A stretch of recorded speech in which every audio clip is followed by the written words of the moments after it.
Got a community question from Discord about ADHD. So, what's ADHD? What's the symptoms of ADHD? How do the symptoms of ADHD affect life? And compared to non ADHD people, what's the difference? And want to learn more about ADHD. So, I was under the impression that most people already know about ADHD because it's more widely the knowledge of ADHD is more widespread, right? When I was growing up, it was basically non-existent, but I see a lot of discourse around it now, so that was my impression. But I think it's worth discussing ADHD as kind of explaining what it is and how it manifests in your life. Now, a note of disclaimer: I'm not a psychiatrist. I haven't studied psychology in college. I'm a life coach, and many of my clients are ADHD. So, what does that say? It feels like when you coach so many people, and most of them tend to be ADHD, it tells you something in particular. When you have ADHD and you live for a fairly long time, well, a reasonably long time, you think you're a problem. And that is a simple kind of a way to put it, but in the end, right, that's what it really feels like. It feels like you're really a less of a human being because why? ADHD is attention deficiency and like hyperactivity or hyperfocus disorder, right? So you keep on switching between attention deficit, so you keep bouncing around attention, and then when something catches your mind, you hyperdrive into it.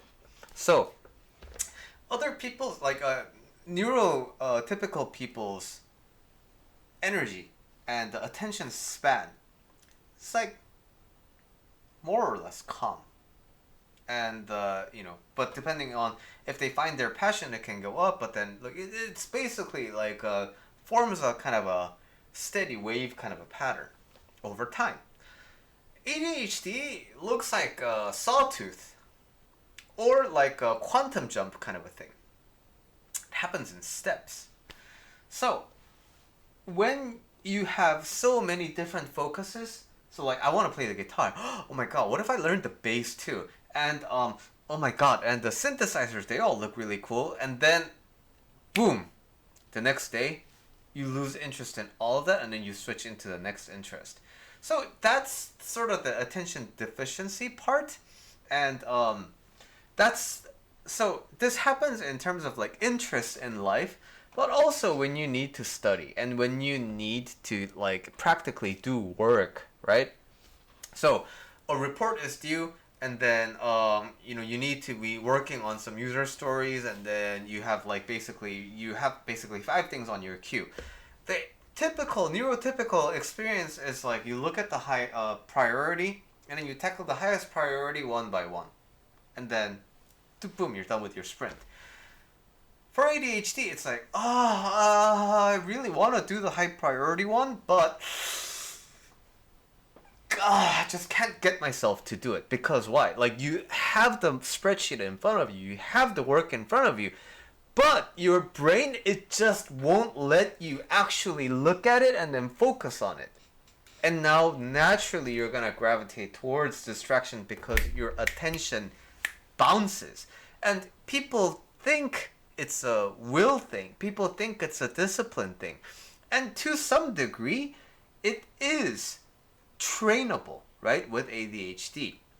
When people are relaxed about their ADHD and they understand that this is a symptom, they can relax into it, and then they can intentionally kind of train the will and the discipline part. But when it's a diagnosable level of ADHD, the thing is it's a brain chemistry thing. Therefore, your brain actually prevents you. Your brain is in your own way when you're trying to do these tasks. And so you look at the higher priority thing, but you just can't. And then so you will bounce to either a lower priority or something that's completely unrelated to work or your study. And then, now, due date comes, right? And when the due date comes, a lot of people experience like fight or flight. Because now they feel backed into a corner and then they have to turn on the hyperfocus. And so, in one day, they get everything done. So, it kind of looks like a zero sum, right? So it kind of looks like, well, as long as you're meeting all the deadlines, it's okay. But the thing is, you have a car and you drive it at a steady speed. And when you drive it on a steady speed, you step on the gas and then you let go. And then when it's sufficiently slowed down, you step on the gas again and then you let go.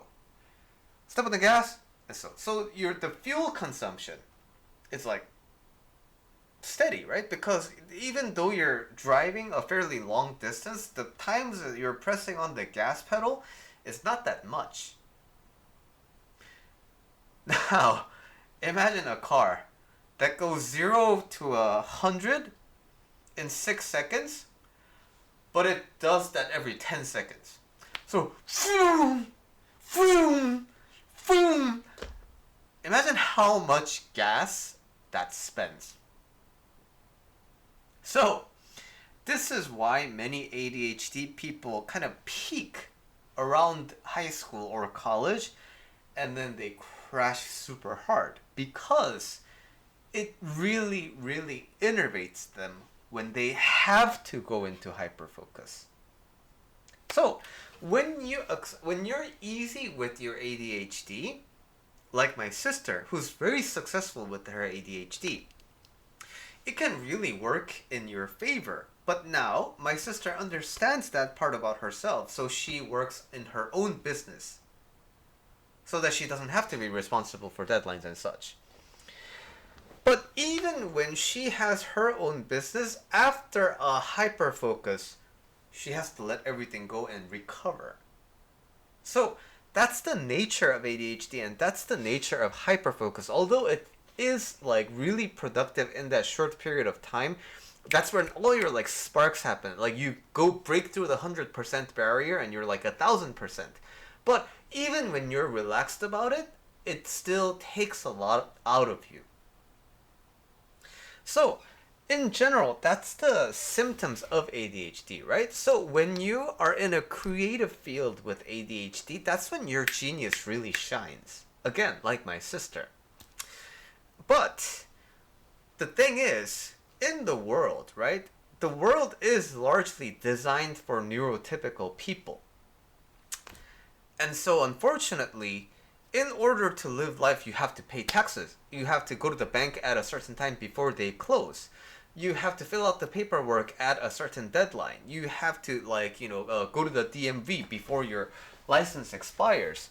But these are all things that the ADHD brain has a hard time handling. And so, what's going to naturally happen as a result, over the long run, you're going to miss some of them. Because you can't, as an adult, it's really hard to keep track of these things without an assistant or something, right? So, you either spend all of your life trying to keep up with all of those things and then you feel enervated all the time, or you miss some things and then guess what? A lot of people feel guilt. Like, other people are all doing fine, but why can't I get this like really basic thing like paying rent on time? Why can't I just send this email? Why can't I just show up on this appointment on time? When you don't know you have ADHD, it's so easy to blame yourself, right? So that's why an official ADHD diagnosis can also feel really relieving. It's like, it was a physiological thing. It was actually like a neuroscience thing. It's not that I'm a fucked up human being. So that's the kind of the intricate symptoms and experiences of the ADHD life, right? But neurodiversity has its kind of cruel ways, and cruel because we live in a neurotypical society. And oftentimes it also gets mixed up with autism. So you have something called AUDHD, which is like autism plus ADHD. And that's basically all the symptoms of autism plus ADHD. And so, think about that. Like, as a neurodiverse person living in a neurotypical world, it's kind of like the X-Men and the mutants, right? Think of how much stigma you're gonna feel when the whole world seems to leave you behind and you can't do anything to try and catch up. So, because it has to do with, like your neuroreceptors and such, there's one way to deal with it is like working with a doctor, working with an official psychiatrist who can prescribe you medication to consider medication. Because, like, yeah, you can get therapy, you can get coaching, but like if you can, like manage the symptoms with medicine and then on top of that applying coaching and therapy, wouldn't that be really great? So medicine is something that you can definitely consider, but you also have to understand that like your first medicine combination might not work, but it's a process. So if you can find a doctor you really trust and you're willing to spend some time finding the right kind of balance of drugs that work for you, that can be really great. Secondly, a lot of people think that they need coaching or therapy to be more neurotypical. That's one way of doing it, right? And I'm not gonna say that's like wrong. And if depending on your life circumstance, depending on the period of time that you're living in, it may be a good way to deal with it. But the way I like to work with it is, I think it's really about understanding and accepting there's nothing wrong with you. There are so many different forms of life. And ADHD, AUDHD just happens to be one of them. It's like you can be type 1 diabetic. It just means that your pancreas doesn't like decided to not do its thing during the DNA unpacking process. But that's just one way of DNA expressing itself, right? Me being Asian is a way of DNA expressing itself. Other people being black or like, Latino, it's like the same. It's just DNA expressing itself. So one is one way of expressing wrong, is one way of expressing right.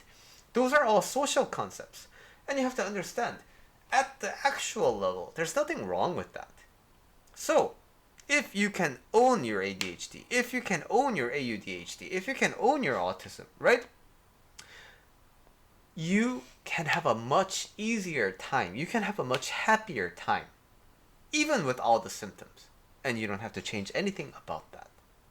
So, I think that's what I really think about ADHD. A lot of people think it's a stigma, unfortunately, and they feel the effects of the stigma. They're tired all the time because they always feel burnt out because of the, attention, like switching and the hyperfocus. But it is not without hope, and like Buddha said, anyone can be happy, which means you can be happy with ADHD too. That's what I want you to keep in mind.